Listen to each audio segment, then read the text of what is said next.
এই ভাইপো শব্দ ব্যবহার করে একাধিকবার আক্রমণ শানিয়েছেন এই মঞ্চ থেকে। একেবারে অমিত শাহ শুধু নিয়োগ দুর্নীতি নয়, একাধিক দুর্নীতির সঙ্গে ভাইপো যুক্ত বলে অভিযোগ করেছেন। আর এবার তৃণমূল কংগ্রেসকে ভোট দিলে একেবারে সেই ভাইপোর শাসন শুরু হবে। কার্যত একটা তন্ময়দা সতর্ক বার্তার কথা শোনালেন অমিত শাহ। না, অমিত শাহ এই কথা 2021-এর আগেও অনেকবার শুনিয়েছিলেন, আবকিবার 200 পার বলেছিলেন, 77-এ থেমে গেছেন। সুতরাং অমিত শাহ কি বলছেন তার উপর বাংলার মানুষের ভাগ্য নির্ধারিত হয় না, কারণ বাংলার মানুষ, উনি তো বাংলাতে কথাই বলতে পারেন না, সেটা আলাদা ব্যাপার। বাংলার মানুষের ভাগ্য নির্ধারিত হয় বাংলার মানুষের চিন্তা ভাবনার উপর।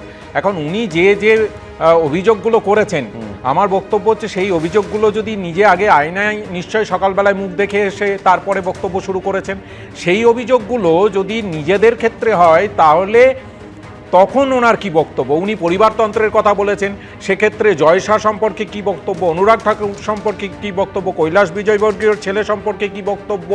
এরকম সেটা নয়, তিনি বলছেন যে এইবার যদি তৃণমূল কংগ্রেস জেতে, মানে মানুষ যদি তৃণমূল কংগ্রেসকে ভোট দেয়, তাহলে মমতা বন্দ্যোপাধ্যায় নয় ভাইপোর শাসন হবে। এইটা খুব ইঙ্গিতপূর্ণ। তো উনি ঠিক করে দেবেন না আমার দলের বিষয়, যে আমার দলকে যদি মামাটি মানুষ আশীর্বাদ দেন তাহলে সরকার তৈরি হলে আমাদের দলের সুপ্রিমো ভারতের জননেত্রী মমতা বন্দ্যোপাধ্যায়ের নেতৃত্বে সরকার গঠন হবে। এবং এটা আমি নয়, যার সম্পর্কে আমি বলি যেদিকে ইঙ্গিত করতে চাইছেন দুটো হতে পারে, তন্ময়দা দুটো হতে পারে। এক হচ্ছে চতুর্থবারের জন্য মমতা বন্দ্যোপাধ্যায় নয়, যদি তৃণমূল জেতে চতুর্থবারের জন্য মমতা বন্দ্যোপাধ্যায় নয়, প্রথমবারের জন্য অভিষেক বন্দ্যোপাধ্যায় মুখ্যমন্ত্রী হতে চলেছেন। এবং দ্বিতীয় সম্ভাবনা, মমতা বন্দ্যোপাধ্যায় মুখ্যমন্ত্রী হলেন কিন্তু রিমোট কন্ট্রোলটা ভাইপোর কাছে থাকবে। এইটা মিন করে থাকতে পারেন, আমি যতটুকু বুঝি। না, দুটোর একটাও নয়। তার কারণ হচ্ছে চতুর্থবারের জন্য এই যে যদি শব্দটা লাগালে যদির কোনো জায়গা নেই। চতুর্থবারের জন্য নিশ্চিতভাবে তৃণমূল কংগ্রেস ক্ষমতায় আসবে, মমতা বন্দ্যোপাধ্যায় মুখ্যমন্ত্রী হবেন, এবং এই কথা অভিষেক বন্দ্যোপাধ্যায় বলেছেন। সুতরাং তারপরে আর কিছু নেই।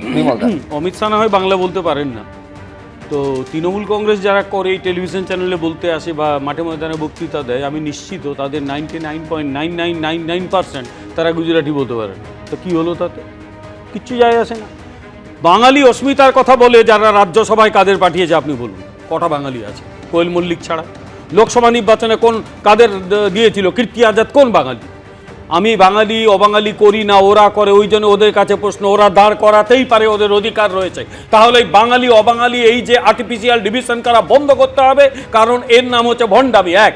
দ্বিতীয় কথা, বাংলার মানুষকে এইটা মনে করিয়ে দেওয়া আমাদের কর্তব্য। মাননীয় অমিত শাহজি সেটা বলেছেন যে 50 বছর ধরে আমরা ভোগ করছি, 77 থেকে শুরু হয়েছিল আজ অবধি। গোটা বাংলাকে এরা প্লান্ডারিং করেছে, প্রথমে বামেরা এবং তারপরে তৃণমূল কংগ্রেস প্লান্ডারিং করেছে, বাংলাকে শেষ করে দিয়েছে। গোটা ভারতবর্ষের চোখে আমরা ছোট হয়ে যাচ্ছি, দিনের পর দিন ছোট হচ্ছি। এখানে চুরি হয়, চোরকে সাপোর্ট করে শাসক দল, এবং শাসক দলের নামের সঙ্গে চোরটা চিটিংবাজ, এই কোড আনকোড কথাটা গোটা বাংলার ঘরে ঘরে চলে। এটা আমাদের পক্ষে লজ্জা। আর সবচেয়ে বড় কথা, তিনি যে পজিটিভ জায়গাগুলো দিয়েছেন সেগুলো আপনার বলা উচিত ছিল, যে আমরা 7th পে কমিশন চালু করব, ক্ষমতায় আসবো, আমরা এখানে যে সমস্ত পদ এরা বন্ধ করে দিয়েছে সেগুলোতে নিয়োগ করব। আমি বলছি 2021 থেকে 24 এই একাধিক প্রতিশ্রুতিও ছিল, তারপরে তো মানুষ বিজেপিকে প্রত্যাখ্যান করে তৃণমূলকে বেছে নিয়েছে। মানুষ বিজেপিকে প্রত্যাখ্যান করেনি, তৃণমূল চুরি করে জিতেছে, এসআইআর হওয়ার পরে সেটা প্রমাণ হয়ে গেছে। এবিপি আনন্দ, এগিয়ে থাকে, এগিয়ে রাখে।